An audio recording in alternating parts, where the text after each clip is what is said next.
Presión política y violencia es lo que se vive por estos días en Yemen. Luego del ataque del viernes contra el Palacio Presidencial, en el que el presidente Ali Abdullah Saleh, fuentes oficiales informaron que sufrió quemaduras en el 40% de su cuerpo y quedó con graves heridas, en las que se destaca el colapso de uno de sus pulmones. El mandatario se encuentra exiliado en Arabia Saudita, en donde recibe tratamiento médico. Sus poderes, que ha ejercido durante 33 años, los ha cedido provisionalmente al vicepresidente Abderrabbu Mansur Hadi, quien ha afirmado que Saleh volverá en los próximos días al país, lo que ha desatado el inconformismo de la oposición. Desde hace varias semanas se han presentado varios enfrentamientos entre el gobierno y fuerzas tribales lideradas por el jeque Saleh al-Ahmar, que se suman además a las protestas en las calles contra el régimen de Saleh, que han dejado hasta el momento más de 45 personas muertas.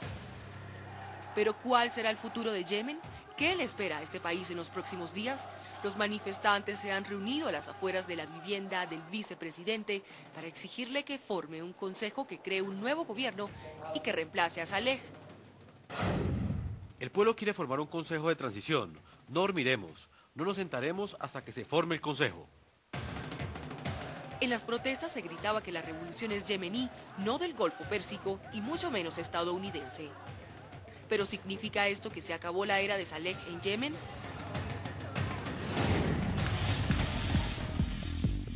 Estamos en vivo y son las 10:12 minutos de la noche en México y vamos a debatir esta crisis en Yemen. Para eso nos acompañan desde Buenos Aires el escritor y analista político internacional Julián Schlinderman, aquí en estudio el internacionalista Mauricio Jaramillo Jassir, y desde Cartagena, en Colombia, nos acompaña Hassan Rahma, ex embajador de Palestina en los Estados Unidos. Caballeros, es un placer y gracias por acompañarnos en este bloque. Julián, empiezo directamente con usted. ¿Debe volver el presidente Saleh a Yemen o debe permanecer en el exilio? Bueno, ante todo, ¿qué tal, Hassan? Un gusto volver a reencontrarnos. Creo que el presidente debe permanecer en el exilio. Es claramente una voluntad popular que él no retorne.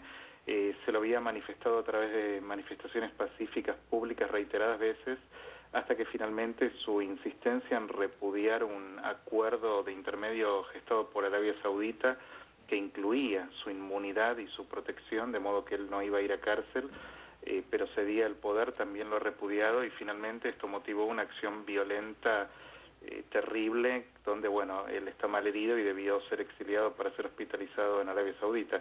Creo que el mensaje que el pueblo le está dando es muy claro, es un desprecio absoluto, y ya le llegó la hora a un dirigente que estuvo un tercio de siglo gobernando aquella nación.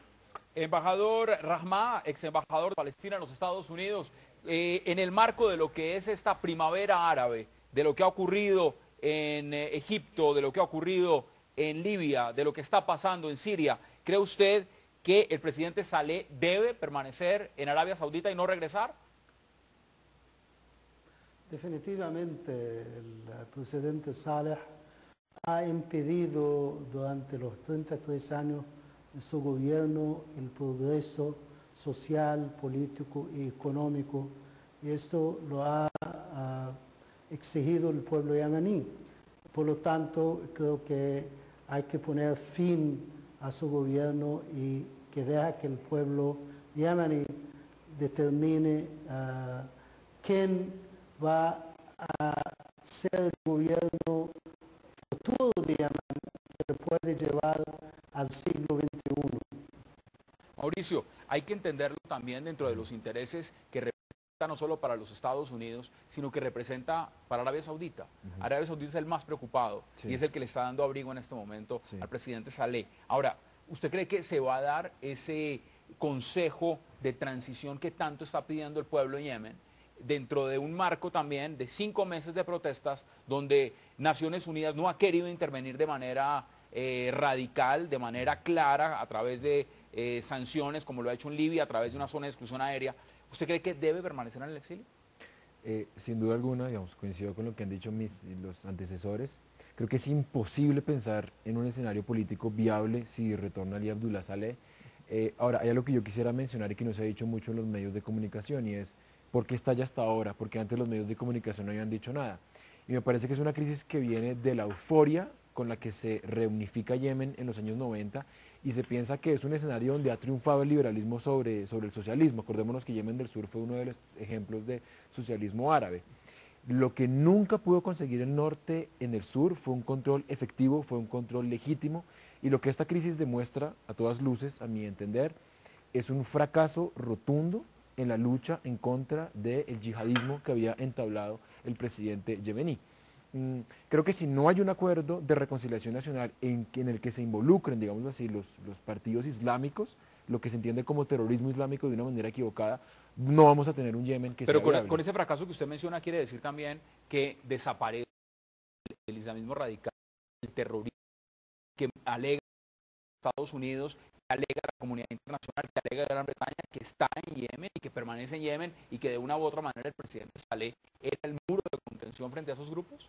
Claro, lo que pasa es que hay que entender que eso que Occidente llama terrorismo se oxigena precisamente de un discurso laico, de un discurso que persigue todo lo que entienda como islamismo radical y que muchas veces se equivoca. Ya tuvimos el ejemplo de lo que fue el gobierno de Hosni Mubarak en Egipto y la forma como persiguió de manera casi que ilegítima, pero a su entender legal, a los hermanos musulmanes.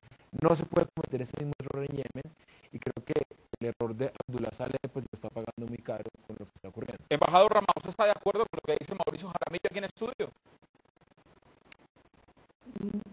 Yo creo que la sociedad yemení es una sociedad que ha probado que es maduro, es una sociedad que durante 4 meses ha podido llevar a cabo una revolución pacífica, ha evitado la guerra civil, a pesar de que en Yemen existen hoy en día 60 millones de armas en las calles. Sin embargo, no hubo una guerra civil porque el liderazgo de esta revolución pacífica sabe lo que implica para ellos tener unas fuerzas radicales. Por lo tanto, creo yo que tanto hablar de yihadismo islámico es un pretexto por parte del gobierno de Ali Abdullah Saleh para quedar en el poder. El miedo no es del yihadismo, a mi modo de ver. El miedo es al ejército del régimen que se ha creado Ali Abdullah Saleh, que está dirigido por... Mire, veamos qué dicen también los voceros del presidente Saleh acerca de su regreso a Yemen. El presidente regresará a la capital Sanaa después de que se recupere de las heridas y las quemaduras que sufrió y volverá a reincorporarse a sus funciones de acuerdo a la Constitución. Julián, ¿qué tan hipócrita, si se puede usar esa palabra, ha sido la postura de la comunidad internacional en lo que ocurre en Yemen, teniendo en cuenta que lleva los mismos meses, la misma repercusión de lo que ha ocurrido en Libia, y sin embargo no ha existido un consenso real de parar el baño de sangre que se está efectuando a raíz de los enfrentamientos de quienes defienden al presidente Saleh y la gran mayoría de la población que está buscando que se vaya lo más pronto posible? Bueno, no hay duda que hay una inconsistencia en la reacción internacional frente a los casos de Libia o para el caso aquí de Yemen o de Bahrein y Siria inclusive. Creo que eso se puede explicar en el hecho de que hay un límite a la cantidad de intervenciones regionales que la OTAN, por ejemplo, puede hacer simultáneamente. De hecho, la cuestión de Libia está tomando una posición que recién estos últimos días comienza a reforzarse militarmente, pero que ha tenido un cuidado en no cruzar el mandato legal que fue autorizado por la ONU, es decir, que prohíbe tropas en el terreno y la deposición del líder Gaddafi. En consecuencia, creo que si bien claramente es inconsistente la posición porque ha elegido dónde intervenir y dónde no hacerlo, que no quieren continuar abriendo frentes militares cuando todavía hay otros abiertos que no han sido cerrados. ¿Y dónde queda también, Julián, digamos, el temor que tiene Arabia Saudita y, por supuesto, los Estados Unidos que controlan y vigilan esas reservas petroleras en la península árabe, de que con la caída de Saleh lo que vayamos a enfrentar es que este país vecino, fronterizo con Arabia Saudita, empiece a tener algún tipo de tendencia radical, yihadista, islamista, que pueda de una u otra forma influenciar movimientos del mismo calibre dentro de Arabia Saudita y por supuesto poner en peligro estas reservas petroleras? Bueno, ciertamente es un escenario real y es de gran peligro, porque en rigor hay una presencia de Al-Qaeda muy fuerte y hay un yihadismo muy anclado en Yemen. Precisamente por eso Saleh era un aliado importante de Estados Unidos y el mundo libre en la lucha contra este yihadismo dentro del país. Su salida puede significar que haya una situación de caos, que el país se oriente más a una situación tipo Somalia, donde no hay un control claro, pero también puede significar que haya una transición medianamente ordenada, donde este escenario del temor al yihadismo no se materialice. Es decir, es difícil anticiparlo en este momento. Hay una gran bronca popular con él. No estoy seguro de que el pueblo esté reclamando Sharia, da la sensación de que no, de que lo que busca es mayor libertad, mayor democracia, pero naturalmente al estar hablando de países sin una experiencia de una tradición democrática mínimamente sólida, siempre el escenario de que oriente para cualquier lado impensado es real, y la preocupación de Arabia Saudita creo que es perfectamente legítima. Mauricio, frente al mismo atentado que sufrió el presidente Saleh, hay quienes sugieren que pudo ser un autoatentado con el claro objetivo de reinventarse, de salir exiliado, permanecer de esa forma. ¿Usted ve coherente esa posibilidad? Pues digamos que tiene sentido, no sé qué tan real pueda ser. Ahora, si es cierto, digamos, que efectivamente hubo el atentado, lo que eso quiere decir es que en la correlación de fuerzas, la oposición ya tiene una fuerza militar suficiente como para atacar al Estado, lo cual es muy disidente con respecto a ese poder que está ahí como en disputa. Además son tribus, Ahora, no estamos hablando de es algo, similar a Libia. es cierto, Estamos en viendo ese sentido es cierto. Ahora, no obstante, insisto, hay una idea de sur que viene desde hace mucho tiempo, hay una idea de sur que se quebró un poco en los años 90 y me parece que es un poco lo que se ha dejado de lado de los medios de comunicación. Ahora, lo que yo sí quiero decir es que si es un invento de Saleh el atentado, eso quiere decir que está en una posición flagrantemente de debilidad en la que tiene que dejar el poder. Eso sería aún más una prueba para confirmar que se tiene que ir y que es inviable un Yemen sin Saleh. Ahora, yo sí quisiera descartar, para referirme a lo que dice mi colega en Argentina, un escenario como el somalí, es decir, es una apuesta que hay que hacer. Los estados que entran en una etapa de transición tienen que pasar por un escenario de caos. Lo vivieron los países de la antigua cortina de hierro, lo vivió hace poco Ucrania cuando sale del legado soviético, lo vivió Georgia recientemente. Es decir, no hay transiciones que no sean caóticas, tienen que pasar por ahí. Ahora, de allá a decir que hay escenarios al estilo Somalia me parece que es un poco exagerado.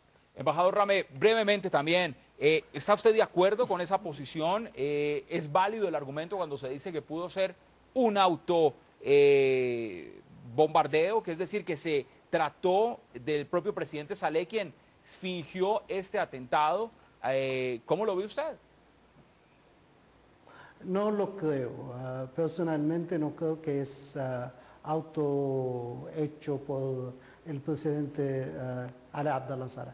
Pero volviendo al miedo de que puede haber un desorden o un caos en Yemen, yo creo que durante los últimos 4 meses la sociedad civil yemení ha demostrado una madurez extraordinaria frente a la provocación y a la intransigencia del gobierno de Ali Abdullah Saleh. Yo no tengo mucho miedo a que puede ser un gobierno inestable después de la transición en Yemen. Creo que Arabia Saudita tiene miedo a la transición hacia la democracia en Yemen por el impacto que eso puede dar para la sociedad saudí también, que ellos van a exigir una democratización en Arabia Saudita. Yo personalmente no acepto los pretextos que se dan para que no haya una democracia en ningún país árabe. Libia, tanto como Yemen, como Siria, como Argelia. Necesitamos en el mundo árabe una transición hacia la democracia porque ya estamos cansados de tener regímenes dictatoriales, autoritarios, que están sentados ahí encima de esos pueblos, impiden el progreso social, económico. Nosotros necesitamos salir del siglo XVI al siglo XXI. Por supuesto. Ahora, Julián, no quiero dejarlo ir sin preguntarle también, ¿cree usted que esta misma hoja de ruta que está ocurriendo en Yemen con el presidente Saleh próximamente le ocurrirá también al presidente Bashar al-Assad en Siria? Brevemente. Bueno, da la sensación de que se está orientando hacia ello porque cada vez más fuertemente hay manifestaciones públicas de condena y más feroz cada vez la represión. Estamos hablando, según cifras que he leído, de más de 10.000 encarcelados y más de 1.200 muertos en estas violencias. Y esto hablamos de un régimen que no está acostumbrado a levantamientos populares desde hace un buen tiempo, ¿no? Desde la represión de Hama en el año 82 prácticamente. Con lo cual no es, digamos, perfectamente posible que oriente hacia ese lado. La resistencia